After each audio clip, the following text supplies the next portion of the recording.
Doctor Ambedkar का कथन है, उनका कथन है कि हमारी लड़ाई मनुवाद से है, हमारी लड़ाई ब्राह्मणवाद से है, ब्राह्मण से नहीं है। आज अगर दलित समाज के लोग, इस देश के SC/ST कम्युनिटी के लोग जाकर के मुख्यमंत्री बन रहे हैं, जाकर के RSS की शाखाओं में हाजिरी लगा रहे हैं, जाकर के उनके सिस्टम में फिट होने की कोशिश कर रहे हैं, तो ये समझ लीजिए ये तुम्हारे वाले हैं, ये तुम्हारी मनुवादी मानसिकता से ग्रस्त लोग हैं, जिन पर तुम जाति का चश्मा लगा करके बताते हो कि देखो हमने आदिवासी महिला को राष्ट्रपति बना दिया, देखो हमने OBC समाज के आदमी को प्रधानमंत्री बना दिया, देखो हमने उप मुख्यमंत्री जाटव समाज का बना दिया। लेकिन वो शाखा में तो आप ही की में जाता है ना, हाजिरी तो आप ही के लगाता है ना, तो वो आपकी विचारधारा का आदमी है। और अगर मनोज झा यहाँ खड़े होकर के बाबा साहब डॉक्टर अम्बेडकर की बात करता है ब्राह्मण होने के बाद में, तो मुझे लगता है वो मेरी विचारधारा का, अम्बेडकर विचारधारा का आदमी है।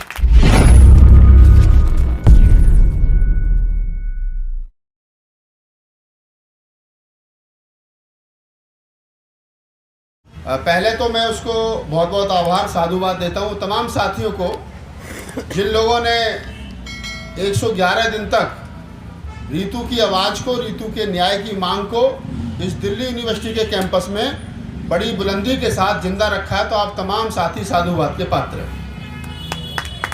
पूर्व में जो लोग रीतू के समर्थन में, आज सांसद प्रोफेसर मनोज झा जी यहाँ पहुँचे, परसों जिग्नेश मेवानी थे, लक्ष्मण यादव, रतनलाल सर, वो तमाम साथी चाहे जॉब में हों, चाहे कोई सामाजिक आंदोलन चला रहे हों, जिनके अंदर मानवता, इंसानियत और समता का भाव जिंदा है, वो लोग रीतू के समर्थन में यहाँ आए। मैं उनका तमाम साथियों का साधुवाद करता हूँ। मेरे पूर्व के वक्ताओं ने जो बात यहाँ रखी, मैं उसी बात को, उनकी बात का समर्थन करते हुए अपनी बात रखना चाहता हूँ। किसी भी समाज ने कितनी तरक्की की, ये बात, ये कोटेशन बाबा साहब डॉक्टर अम्बेडकर की आप तमाम लोगों ने सुनी होगी, तमाम लोगों ने पढ़ी होगी, क्योंकि समाज ने कितनी तरक्की की, उस समाज की महिलाओं ने कितनी तरक्की की, अगर ये आकलन करना तो इस आधार पर करिए। अगर आज इस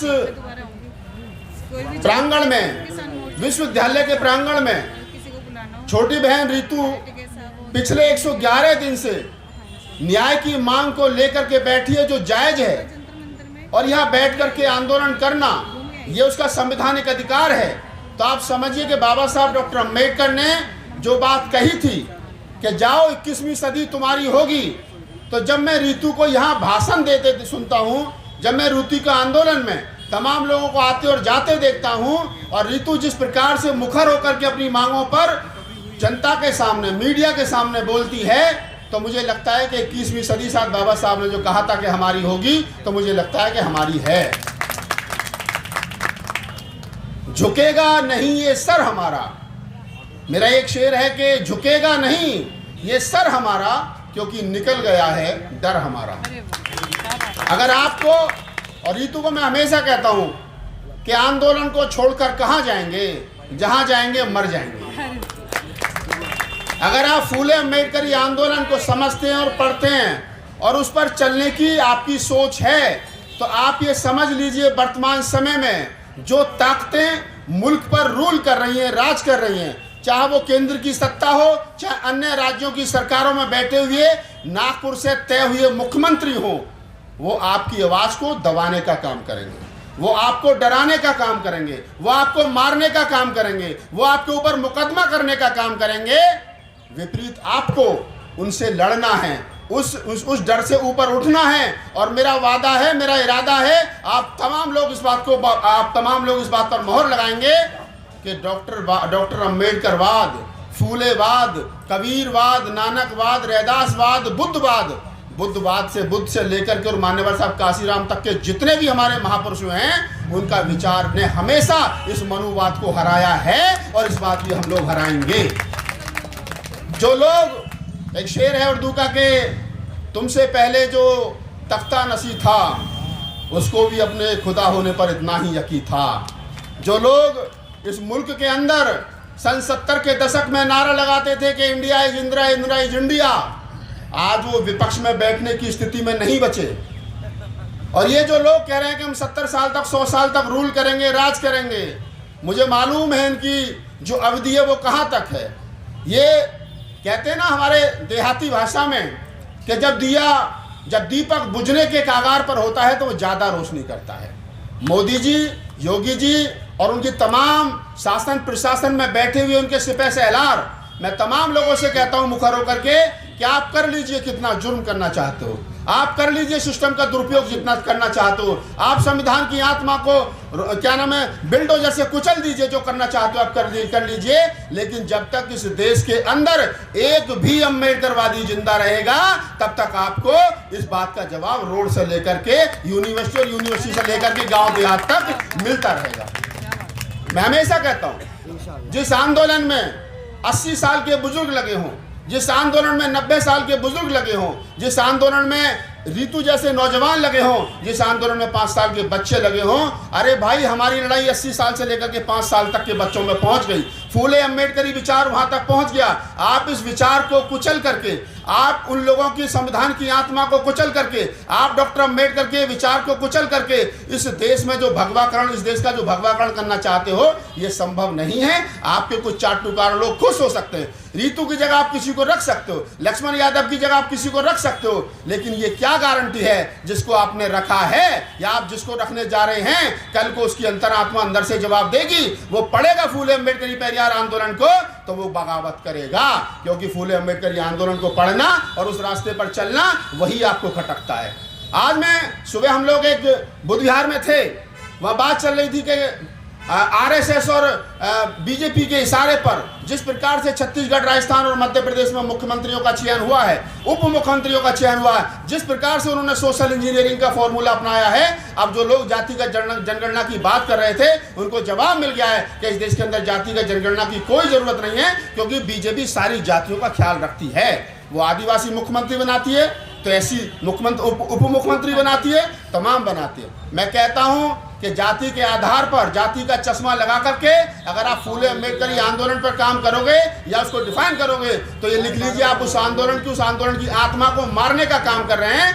क्योंकि बाबा साहब डॉक्टर अम्बेडकर का उनका कथन है कि हमारी लड़ाई मनुवाद से है, हमारी लड़ाई ब्राह्मणवाद से है, ब्राह्मण से नहीं है। आज अगर दलित समाज के लोग, इस देश के SC/ST कम्युनिटी के लोग जाकर के मुख्यमंत्री बन रहे हैं, जाकर के RSS की शाखाओं में हाजिरी लगा रहे हैं, जाकर के उनके सिस्टम में फिट होने की कोशिश कर रहे हैं, तो ये समझ लीजिए ये तुम्हारे वाले हैं, ये तुम्हारी मनुवादी मानसिकता से ग्रस्त लोग हैं, जिन पर तुम जाति का चश्मा लगा करके बताते हो कि देखो हमने आदिवासी महिला को राष्ट्रपति बना दिया, देखो हमने OBC समाज के आदमी को प्रधानमंत्री बना दिया, देखो हमने उप मुख्यमंत्री जाटव समाज का बना दिया, लेकिन वो शाखा में तो आप ही की में जाता है ना, हाजिरी तो आप ही के लगाता है ना, तो वो आपकी विचारधारा का आदमी है। और अगर मनोज झा या खड़े होकर के बाबा साहब डॉक्टर अम्बेडकर की बात करता है ब्राह्मण होने के बाद में, तो मुझे लगता है वो मेरी विचारधारा का, मेरे विचारधारा का आदमी है। तो मैं तमाम लोगों से कहता हूं, मेरा सगा भाई मंदिर में जाता हो, कावड़ लेने जाता हो, वो मेरा नहीं है। और एक अगर OBC समाज का एक व्यक्ति फूले अम्बेडकरी आंदोलन की बात करता हो तो मुझे लगता है कि वो मेरा है। यही है अम्बेडकरवाद, यही है फूलेवाद। हमारी जातियों से झगड़ा नहीं है। जाति के आधार पर जो लोग अपने आप को ऊंचा समझते हैं, जाति के आधार पर, वर्ण के आधार पर जो लोग अपने आप को सीनियर समझते हैं, उस सीनियरवाद से, उस वाद से हमारा झगड़ा है। तो मैं यही कहूंगा आप तमाम लोगों से, रीतू के हौसले को मैं सलाम करता हूं, मेरी छोटी बहन है, बहुत प्यार है। और आप जितने लोग यहाँ उसके समर्थन में आते हो, जब भी आपको कॉल की जाती है, आप आते हो, शॉर्ट नोटिस पे आते हो, तो आप तमाम लोग साधुवाद के पात्र हो। कौन हिंदू, कौन मुसलमान, कौन सिख, कौन ईसाई, कौन बौद्ध, जैन, कौन क्रिश्चियन, बस आपके अंदर मानवता, इंसानियत होनी चाहिए। और ये देश का संविधान बाबा साहब डॉक्टर अम्बेडकर के द्वारा जो लिखा गया, जिसमें समता, मैत्री, करुणा, भाईचारा, हर इंसान को अपनी बात रखने के अधिकार, हर इंसान को अपना धर्म मानने का अधिकार, हर आदमी को अपना पंथ मानने का अधिकार, ये संविधान ने दिया है। इसको बचाए रखिए। ये जो मुट्ठीभर लोग कहते हैं कि हम इस देश को हिंदू राष्ट्र बनाएंगे, अभी मैं 4 दिन पहले गाजियाबाद में था, मैंने कहा वहाँ पर ये बात, एक अपने भाषण में मैंने कहा कि जो लोग ये कहते हैं कि हम इस देश को हिंदू राष्ट्र बनाएंगे, मेरा उनको खुला चैलेंज है, पहले एक गांव को हिंदू राष्ट्र बनाओ, बाद में देश की बात करना। इस देश के अंदर लगभग 5 लाख गांव हैं, लगभग 5 लाख गांव हैं, ऐसा कोई गांव नहीं है जहां दलित समाज का आदमी नहीं रहता हो, ऐसा कोई गांव नहीं है जहां ओबीसी समाज का आदमी नहीं रहता हो, ऐसा कोई गांव नहीं है जहां सवर्ण समाज के आदमी नहीं रहते हो, जहां ब्राह्मणी सिद्धांत को मानने वाले लोग नहीं रहते हो। तो मेरा चैलेंज है, आप इस देश को हिंदू राष्ट्र जब बनाओ बना देना, इस देश के संविधान को बदल करके मनुस्मृति जब लागू करना चाहो जब कर देना, इस देश में क्या का तिरंगा झंडा बदल करके भगवा फहराना लाल किले में जब चाहो बाद में फहरा लेना, लेकिन पहले कम से कम इस देश के एक गांव को हिंदू राष्ट्र बना करके दिखाओ, तो मैं सोचूंगा कि आप अपनी सही दिशा में हो। इनको मालूम है कि इस देश का भगवाकरण नहीं कर सकते, इनको मालूम है कि इस देश का हिंदू राष्ट्र नहीं बना सकते, इनको मालूम है संविधान बदल करके मनुस्मृति नहीं लागू कर सकते, लेकिन ये माहौल बनाते हैं और कोशिश करते हैं जगह जगह चेक करके, कभी विवेक देवराय स्टेटमेंट देता है, कभी कोई दूसरा आदमी स्टेटमेंट देता है, कभी प्रधानमंत्री के गोद में या प्रधानमंत्री के आसपास घूमने वाले लोग स्टेटमेंट देते हैं, और इस देश का 18 से 25 साल का युवा घर से लाठी लेकर के निकलता, कहता है कि चलो भारत को हिंदू राष्ट्र बनाना है। वो कहता है कि हिंदू धर्म खतरे में है। मैं पूछता हूं लोगों से, मैं युवाओं के बीच जाता हूं, मैं IIT रुड़की में था, मैंने कहा सारे स्टूडेंट से, मैं बताइए आप मुझे जवाब दीजिए, जो लोग ये कहते हैं कि हिंदू धर्म खतरे में है, तो उनसे पूछिए कि तुम्हारा बेटा कहाँ है हिंदू धर्म को बचाने के लिए, वो क्यों नहीं आया? क्या लाला जी शोरूम बंद करके हिंदू धर्म को बचाने के लिए आते हैं? क्या पंडित जी मंदिर बंद करके हिंदू धर्म को बचाने के लिए आते हैं? या तमाम वो कमेरा कौम वो बताएं कि कभी हिंदू धर्म को बचाने के लिए उनके बच्चे आते हैं? नहीं आते। वो आपको काम धंधे पर लगा देते हैं SC ST OBC को कि जाओ आप इस हिंदू धर्म को बचाओ, हिंदू धर्म खतरे में। और आपको ये चाल समझनी पड़ेगी। आप बताइए हरियाणा में बिट्टू बजरंगी कौन था? आप बताइए दूसरा मोनू मानेसर कौन था? दोनों OBC के, एक जाट एक यादव। बताइए पिंकी चौधरी कौन है? जाट है। SC ST OBC के लोगों को हिंदू धर्म की का एक तरीके से रक्षक बना करके रोड पर उतार दिया जाता है, और जब उन पर मुकदमे होते हैं तो सरकार पीछे हट जाती है और उनकी पूरी जिंदगी जेल में सड़ती है। इस बात को समझिए। अपने बच्चों को धर्म की अफीम मत खाने दीजिए, उनको बाबा साहब पढ़ाइए, बुद्ध, कबीर, नानक, रैदास, फूले, साहू जी महाराज, भारत का संविधान, वो तमाम धर्म ग्रंथ पढ़ाइए जो हमारे महापुरुषों ने लिखे, उनकी विचारधारा से रूबरू कराइए। और जब वो रूबरू हो जाएंगे तो कम से कम मैं इतना तो कह सकता हूँ कि वो आने वाले समय में किसी भी इस प्रकार के होने वाले आंदोलन का हिस्सा नहीं बनेंगे जहाँ पर एक जाति, एक धर्म और एक समाज की बात होती हो। इस भारत की खूबसूरती यही है कि इस भारत में तमाम जाति, तमाम धर्म, तमाम पंथों के लोग रहते हैं। और ये बाबा साहब डॉक्टर अम्बेडकर को मैं तो पुनः नमन करता हूँ कि उन्होंने भारत को एक ऐसा संविधान दिया जिसमें सबको, हर आदमी को, हर व्यक्ति को, हर विचारधारा की व्यक्ति को, हर विचारधारा मानने वाले व्यक्ति को अपनी बात कहने और सुनने का हक है। ये आपका संवैधानिक अधिकार है। लेकिन कुछ लोग ये अधिकार आपसे सिर्फ इसलिए छीनना चाहते हैं। वो कहते हैं, अभी मैं सुबह मोहन भागवत जी का एक वीडियो देख रहा था जिसमें वो विज्ञान भवन में बोल रहे हैं। वो कहते हैं कि हिंदू धर्म ही धर्म है, सनातनी परंपरा ही सनातनी परंपरा है, और बाकी जितने लोग हैं वो उसमें से निकले। वो बाबा साहब डॉक्टर अम्बेडकर पर बोलते हुए कहते हैं कि डॉक्टर अम्बेडकर तो हिंदू धर्म के बड़े समर्थक थे। तो मैं उनसे तो नहीं कह सकता क्योंकि वीडियो में देख रहा था, आमने सामने होते तो मैं पूछता, मैं बताता उनको, मैं पूछता कि बाबा साहब डॉक्टर अम्बेडकर अगर हिंदू थे, पहली बात तो वो कबीरपंथी थे, बौद्ध होने से पहले उनका परिवार कबीरपंथी था, बाद में बौद्ध धर्म की शरण में गए, बुद्ध की शरण में गए। तो मेरा कहना है कि अगर बाबा साहब डॉक्टर अम्बेडकर को और बुद्ध को विष्णु का अवतार मानते हो आप लोग, तो मुझे बताइए किस कारणों से डॉक्टर अम्बेडकर को 22 प्रतिज्ञाओं का समर्थन आप करते हैं, नहीं करते? सवाल बनता है। अगर आप कहते हैं कि बाबा साहब डॉक्टर अम्बेडकर हिंदू थे, हिंदू धर्म के समर्थक थे, सनातनी परंपराओं के समर्थक थे, तो सवाल बनता है कि बाबा साहब डॉक्टर अम्बेडकर ने जो 22 प्रतिज्ञाएं लिखी, क्या आप उनके समर्थक हैं? तो नहीं है। क्या बुद्ध के समतावादी विचार के समर्थक हैं? तो नहीं है। तो क्या आप कबीर के विचार के समर्थक हैं? तो नहीं है। जब आप बुद्ध, कबीर, नानक, रैदास, साहू जी महाराज, डॉक्टर अम्बेडकर के विचार के समर्थक नहीं हैं, तो फिर आप उनको कम से कम हिंदू बताना बंद कर दो, क्योंकि उनकी अपनी विचारधारा थी और ये विचारधारा पिछले 2500 साल से इस मुल्क में है, आगे भी रहेगी। और जो लोग ये कहते हैं कि हम लोग इस देश को एक रंग में रंग दें, मैं तो तमाम लोगों से कहता हूँ, जिग्नेश आया था उस दिन, मैंने तब भी ये बात कही थी, फिर इसको रिपीट कर देता हूँ, उस दिन समय की सीमा थी। मैं आप तमाम लोगों से कहता हूँ, आप जितने लोग जिस जाति, जिस धर्म को मानने वाले लोग हो, आप पूछना। RSS की शाखा आज तो गाँव-गाँव लगने लगी है, आज तो गली मोहल्लों में लगने लगी है। अब तो जो दिल्ली विश्वविद्यालय शिक्षा का केंद्र हुआ करता था, यहाँ लगने लगी है। तो आप समझ लीजिए कि किसके इशारे पर लग रही है, सरकारों के इशारों पर लग रही है। कोई व्यक्ति RSS का, किसी हिंदू धर्म संगठन का आपके घर पे आए तो उससे पूछना और उससे एक सवाल पूछना। अगर आप जाट समाज से संबंध रखते हो, जाट जाति से संबंध रखते हो, तो उनसे पूछना कि मैं हिंदू राष्ट्र, जो आपके हिंदू राष्ट्र की कल्पना है, उस हिंदू राष्ट्र में भगत सिंह, मैं नास्तिक हूँ, ये है? उस विचारधारा में सर छोटू राम की विचारधारा है, उस विचारधारा में चौधरी महाराज सिंह भारती हैं। इसका मतलब जब आपके हिंदू राष्ट्र में शहीद भगत सिंह, चौधरी महाराज सिंह भारती, सर छोटू राम नहीं हैं, तो इसका मतलब मैं नहीं हूँ। माली जाति के लोगों पूछना इन लोगों से, क्या उसमें फूले दंपत्ति की विचारधारा है? नहीं है। पाल समाज के लोगों पूछना कि इसमें पेरियार रामास्वामी नायकर की विचारधारा है? नहीं है। और तमाम वो लोग पूछना उन लोगों से कि जब इसके अंदर बुद्ध की, कबीर की, नानक की, रैदास की, फूले की, साहू महाराज की, डॉक्टर अम्बेडकर और काशीराम की विचारधारा आपके हिंदू राष्ट्र में नहीं है, तो इसका मतलब जब मेरे 2500 साल के पुरखे आपकी विचारधारा में नहीं है, तो इसका मतलब मैं नहीं हूँ।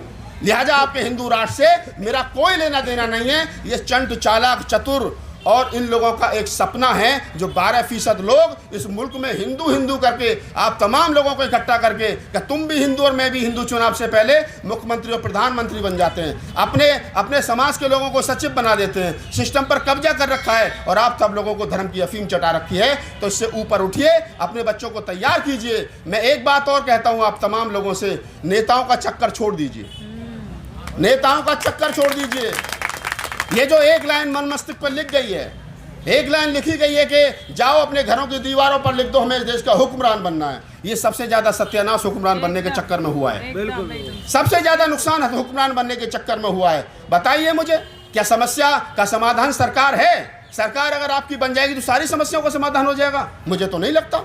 उत्तर प्रदेश के अंदर 4 बार मुख्यमंत्री बहुजन समाज के लोगों, मायावती जी की रही, बहुजन समाज पार्टी की रही, 4 बार मुख्यमंत्री बहन जी रही। अगर 4 बार मुख्यमंत्री बनने के बावजूद भी दिल्ली से 70 किलोमीटर दूर एक गांव में दलित समाज के लड़के की बारात नहीं चढ़ती हो घोड़ी पे, तो समस्या का समाधान तो सरकार नहीं है। क्या कभी इस देश के बनिए ने कहा कि हमें हुक्मरान बनना है? कभी ब्राह्मण ने कहा कि हमें हुक्मरान बनना है? जाट और गुजरों ने कहा कि हमें हुक्मरान बनना है? कभी नहीं कहा। तो क्या उनका शोषण होता है? नहीं होता। क्यों नहीं होता? इस पर विचार करिए। इसलिए नहीं होता क्योंकि वो सिस्टम में है। सरकार हमारे वालों की हो, उनके वालों की हो, सपा वालों की हो, बसपा वालों की हो, कच्चे वालों की हो, किसी की भी हो, सिस्टम में वही लोग बैठे हैं, सिस्टम वही चला रहे हैं। ये बात को ध्यान रख लीजिए। मध्य प्रदेश के अंदर 2 डिप्टी सीएम बना दिए, एक दलित बना दिया। साहब लोग बड़े खुश हुए कि साहब वो दलित को डिप्टी सीएम बना दिया। तो मैं कहा तुझे क्या मिल गया? तू अपना बताना, तेरे लड़के को नौकरी मिल गई, तू वाइस चांसलर बन गया, तैने एमबीबीएस कर लिया, तैने कोई हॉस्पिटल खोल लिया, तैने कोई स्कूल खोल लिया। कुछ नहीं खोला। ये खुश करने वाले काम चल रहे हैं कि साहब हमारी सरकार आएगी, हम देश के प्रधानमंत्री बनेंगे तो सारी समस्याओं का समाधान हो जाएगा। भाई प्रधानमंत्री बनने के लिए 272 एमपी चाहिए, तुम्हारे पास एक भी नहीं है। तो ये लाइन हटा दीजिए दिमाग में से कि हमें क्या नाम है इस देश का हुक्मरान बनना है। इतना ध्यान रखिए, सरकार कोई भी रहे, आपके सामाजिक संगठनों में इतनी ताकत होनी चाहिए कि वो सरकार का गरेवान पकड़ के ये पूछ सके कि हमारे अधिकारों का क्या हुआ। वो अपने नेताओं से ये पूछ सके कि हमारे SC ST वेलफेयर का जो पैसा है, जो 22% हमारे विकास के लिए मिलता है, वो सरकार ने कब, कहाँ और कैसे खर्च किया है, इस पर चर्चा होनी चाहिए। और जिस दिन इस देश के दलित समाज के, बहुजन समाज के सामाजिक संगठन मजबूत हो जाएंगे, तो आप ध्यान रखना वो दिन दूर नहीं है कि सरकार कोई भी बने वो आपके इशारे पर चलेगी। इस देश के प्रधानमंत्री और मुख्यमंत्रियों को अपने इशारे पर चलाने वाला बनाइए। जैसे वर्तमान समय में देश का प्रधानमंत्री नरेंद्र मोदी हैं, गृह मंत्री अमित शाह साहब हैं, तमाम लोग जो मुख्यमंत्री प्रदेशों के बने हुए हैं, वो मुख्यमंत्री की कुर्सी पर बैठने से पहले नागपुर मत्था टेकने के लिए जाते हैं, क्योंकि उस विचारधारा से जुड़े हैं। एक सामाजिक संगठन जो गैर बराबरी पर टिका है, जो देश के संविधान को नहीं मानता, मनुस्मृति को मानता है, लेकिन प्रधानमंत्री वहां जाकर के लमलेट होते हैं, मुख्यमंत्री जाकर के लमलेट होते हैं। क्यों? क्योंकि उस विचारधारा से निकल करके आए हैं। उनके पास में कोई मेरिट नहीं है, उनके पास में सिर्फ यही मेरिट है कि वो RSS की शाखा में जो है वो शाखा में जाते थे कच्छा पहन करके, और उसका इनाम इनको ये मिला, चाहे अमित शाह हो, चाहे गृह मंत्री, चाहे अन्य किसी प्रदेश के गृह मंत्री वगैरह हो, उनको इनाम दिया गया कि आपको वाइस चांसलर बना दिया गया, आपको रीतू की जगह पर रख लिया गया, आपको लक्ष्मण यादव की जगह पर रख लिया गया। क्यों? क्योंकि आप शाखा में आपने 2 साल 4 साल गुजारे हैं। जिस बच्चे ने, जिस स्टूडेंट ने, जिस प्रोफेसर ने 14 साल बच्चों को पढ़ाया, उसका कोई योगदान नहीं है। तो मैं कहता हूँ आप तमाम लोगों से, सरकार बनने से कुछ के भैया भतीजे मजबूत हो सकते हैं, सरकार बनने से 100-200 लोग करोड़पति बन सकते हैं। समाज का कभी भला नहीं होता है, समाज का भला करना है। मैं एक बात और जोड़ देता हूँ इसी बात में कि अगर अमेरिका के अंदर ब्लैक्स का आंदोलन आप तमाम लोग पढ़ना, मैंने पढ़ा है, अमेरिका के अंदर 1968 में ब्लैक्स को पब्लिक ट्रांसपोर्ट में बैठने की इजाज़त नहीं थी, लेकिन उन्होंने कभी नहीं कहा कि हमें इस देश का हुक्मरान बनना है। उन्होंने कहा कि सरकार कांग्रेस की हो या सरकार रिपब्लिकन पार्टी ऑफ अमेरिका की हो, उन्होंने कहा साहब हम आपको वोट किस शर्त पर दें और क्यों दें। उन्होंने बैठ करके एजेंडा सेट किया, एजेंडा के आधार पर उनको वोट किया। जो भी सरकार आई, जिसको भी उनकी सरकार को वोट की जरूरत थी, उन्होंने उनकी डिमांड पूरी की, तो समाज मजबूत हुआ। और जब समाज मजबूत हो गया तो फिर वो देश के राष्ट्रपति भी बने। कमजोर व्यक्ति के सर पर ताज रख दीजिए तो वो ज्यादा दिन तक टिकने वाला नहीं है साहब। लिहाजा मैं कहता हूं कि सरकारें आएंगी जाएंगी, अपना भाईचारा बना करके रखिए। और एक उदाहरण बता देता हूं आपको, इस देश के अंदर SC/ST एट्रोसिटी एक्ट को डाइल्यूट किया गया तो लोग रोड पर उतरे, 13 बच्चे शहीद हुए। मुझे बताओ किसी नेता के आदेश पर हुआ? नहीं। इसी देश के अंदर 13 पॉइंट रोस्टर का आंदोलन हुआ तो किसी नेता के इशारे पर हुआ? नहीं। जितने आंदोलन हुए, रीतू यहाँ बैठी है तो किसी नेता की ताकत से नहीं बैठी, वो तुम्हारी ताकत के अनुसार यहाँ बैठी है। तो नेताओं का चक्कर छोड़ दो। ये बेचारे अपने आप को, अपनी प्रॉपर्टी को, अपने भैया भतीजों को बचाने के चक्कर में लगे हैं, यूपी से लेकर के बिहार तक। और जितने लोग हैं, कोई इस चक्कर में लगाया कि मैं कहीं से राज्यसभा चला जाऊं, कोई इस चक्कर में लगाया कि मुझे कोई MLC बना दे, कोई इस चक्कर में लगाया कि मुझे कुछ और दे दे। ये व्यक्तिगत स्वार्थ की लड़ाई है। अगर आपको लगता है कि आपको इस देश के अंदर मान सम्मान के साथ जीना है तो आपको अपनी सामाजिक शक्ति बनानी होगी। क्योंकि मान्यवर साहब कांशीराम की कोटेशन है। मान्यवर साहब कांशीराम ने कहा कि उस समाज की राजनीति लंबे समय तक नहीं चलती जिसकी सामाजिक जड़ें मजबूत नहीं होती हैं। सामाजिक जड़ें हमारी खोखली हो गई, और जब सामाजिक जड़ें खोखली हुई तो हमारे हाथ में ना तो सत्ता बची, ना सत्ता में बैठने वाले लोग बचे। मैं आपसे कहता हूं, तमाम लोगों से गुजारिश करता हूं कि आप अपनी सामाजिक ताकत बनाइए, आप अपने प्यार मोहब्बत से गली मोहल्ले में रहिए, बच्चों को इन हिंदूवादी संगठनों में जाने से रोकिए, उनको फूले अम्बेडकर पढ़ाइए। बच्चों से कहिए कि अगर आप 6 किताब स्कूल की पढ़ते हैं तो उसमें एक किताब और जोड़ लीजिए भगवान बुद्ध और उनका धम्म, एक किताब और जोड़ लीजिए गुलामगिरी, एक किताब और जोड़ लीजिए उसके साथ में चमचा युग, एक किताब और जोड़ लीजिए बाबा साहब डॉक्टर अम्बेडकर का जीवन संघर्ष। जब आप अपने बच्चों को दूध के निप्पल में दूध की जगह फूले अम्बेडकर आंदोलन पिलाओगे तो वो एक योद्धा तैयार होगा। और मैं फिर कहता हूँ कि ये वर्तमान समय में जो लोग इस देश में रूल कर रहे हैं, या पहले करते रहे या आने वाले समय पर आपकी गलतियों के कारण, आपके बिखराव के कारण करेंगे, उन तमाम लोगों से मेरी अपील है। और आपसे भी कहता हूं, अगर इस देश का मनुवाद किसी से डरता है तो वो सिर्फ अम्बेडकरवाद से डरता है। क्योंकि बुद्ध से लेकर के वो बुद्धवाद से डरता है। क्योंकि तथागत बुद्ध से लेकर के और मान्यवर साहब कांशीराम तक अगर इनको किसी ने हराया है तो वो सिर्फ अम्बेडकरवादियों ने हराया है, और किसी की कोई ताकत नहीं है। मैं फिर आपसे पुनः अपील करता हूं, रीतू की जब भी कॉल जाए आप आइए। मैं हमेशा से कहता हूं कि रीतू की अकेले की लड़ाई नहीं है। रीतू को तो नौकरी 2 महीने पहले ऑफर हो गई थी कि हम आपको प्रमोशन के साथ में नौकरी दे देते हैं। मैं तो धन्यवाद देता हूं छोटी बहन को कि उसने वो प्रपोजल स्वीकार नहीं किया, वो प्रस्ताव स्वीकार नहीं किया। उसने कहा कि नहीं, नौकरी नहीं, न्याय चाहिए। न्याय क्या है? न्याय रीतू को तो मिल रहा था, नौकरी की जगह नौकरी मिल रही थी, लेकिन न्याय वो नहीं है। न्याय उससे बड़ा है। न्याय ये है कि इसी दिल्ली यूनिवर्सिटी के अंदर जो बैकलॉग है SC/ST का, उसको फुलफिल किया जाए। ये न्याय है। जिन लोगों ने रीतू के खिलाफ षड्यंत्र किया, चाहे वो वाइस चांसलर है, चाहे वो रजिस्ट्रार है, चाहे वो सभी तरह प्रिंसिपल है, उसको उन पर FIR जो दर्ज है, उसके तहत जिन गंभीर धाराओं में FIR दर्ज है, उनको जेल भेजा जाए, ताकि इस देश के अंदर एक मैसेज जाए कि अगर अम्बेडकरवादियों से टकराओगे तो तुम्हारा हाय सविता राय जैसा होगा। इस देश के अंदर एक मैसेज जाए कि अगर इस देश के अम्बेडकरवादियों से टकराओगे तो तुम्हारी ईंट से ईंट बजा देंगे। लड़ाई उस दिन तक जारी रहेगी जिस दिन तक वाइस चांसलर, रजिस्ट्रार और सविता रॉय जेल में नहीं जाएंगे। जब वो जेल चले जाएंगे उसके बाद में फिर और मांगों पर चर्चा की जाएगी। उसके बाद में हमारी शुभकामना रीतू के साथ हैं कि वो इस यूनिवर्सिटी की वाइस चांसलर बने, ताकि इस देश के अंदर, इस यूनिवर्सिटी के अंदर कम से कम कोई जाति के आधार पर उत्पीड़न ना हो। मैंने परसों लक्ष्मण यादव जी और हम दोनों लोग बात कर रहे थे। उन्होंने कहा कि बहुत सारी बातें हुई, लेकिन मैं वीडियो पढ़ा, मैंने कहा उस पर कि मैं तो चाहता हूँ लक्ष्मण यादव आजमगढ़ से या किसी अन्य सीट से लोकसभा का चुनाव जीत करके आएँ। इस सरकार में, अगली सरकार में 5 साल के बाद में जब सरकार बदले तो जो सरकार उस समय रहे वो लक्ष्मण यादव को शिक्षा मंत्री बनाए। और जब लक्ष्मण यादव और रीतू सिंह जैसे लोग शिक्षा मंत्री बनेंगे तो फिर दिल्ली यूनिवर्सिटी के वाइस चांसलर को और JNU के वाइस चांसलर को बुला करके कहेंगे कि बताओ 2020 और 2022 में जो एट्रोसिटी हुई थी क्यों हुई थी, इसका जवाब दो।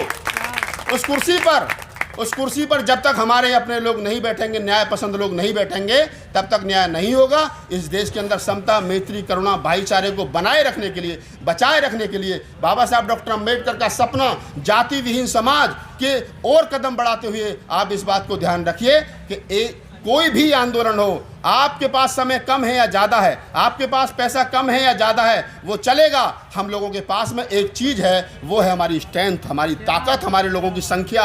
आप जहाँ जा कर के खड़े हो, लोकतंत्र में क्या है, जिसके पास में संख्या ज़्यादा है वो सरकार भी बना लेते हैं, वो आंदोलन भी चला लेते हैं। इनके पास में संख्या नहीं है। ये तो बिहार की जनगणना ने स्पष्ट कर दिया कि तो मुश्किल से 10%, 9.5% और 11% लोग हैं। तो 11% लोग सारे संसाधनों पर कब्जा करके बैठे हैं। जिस दिन आप कंधे पर लाठी लेकर के निकलोगे ना, जय भीम का नारा लगाते हुए, उस दिन ये आगे आगे होंगे और आप पीछे पीछे होंगे। अभी तो यहाँ बैठे हैं, अभी तो बैठे। और मैं तो हमेशा कहता हूँ, इस देश के अंदर, इस देश का अमन और चैन अगर कायम है तो इस देश के एससी एसटी के पेशेंस पर कायम है। जिस दिन उनका पेशेंस टूट गया, जिस दिन उन्होंने दूसरा रास्ता अपना लिया, तो फिर वो दिन दूर नहीं है जो मैंने अभी कहा कि ये आगे आगे होंगे और आप पीछे पीछे होंगे, और फिर ये आपसे हाथ जोड़ करके कहेंगे कि बताइए माँ बाप करना क्या है। तो आप इस ताकत को बनाए रखें। मैं पुनः रीतू को साधुवाद देता हूँ, और चूँकि मैं रीतू के साथ मेरा एक बहन भाई जैसा रिलेशन है, तमाम लोगों से मैं आता हूँ। मैं यहाँ इसलिए नहीं आता कि हम यहाँ पे वीडियो बनाएंगे, वो अच्छी बात है, हमारा काम है, बनाएंगे एज ए पत्रकार। लेकिन मैं एक चिंतक होने के नाते रीतू के साथ खड़ा हूँ, और न्याय की लड़ाई बाबा साहब डॉक्टर अम्बेडकर के रास्ते पर चलते हुए देश भर में जहाँ भी होगी, हमारी सबकी कोशिश होनी चाहिए कि हम उसका हिस्सा बने। रोड पर चलते फिरते आप कहीं से गुजर रहे हैं, आपको नीला झंडा और जय भीम का नारा सुनाई दे जाए, तो अपनी गाड़ी को, अपने टू व्हीलर को, अपनी साइकिल को रोक करके उस भीड़ का हिस्सा जरूर बनना, ताकि दुश्मन को ये पता चले कि इनकी संख्या इतनी है। धन्यवाद। जय भीम, जय मूल निवासी।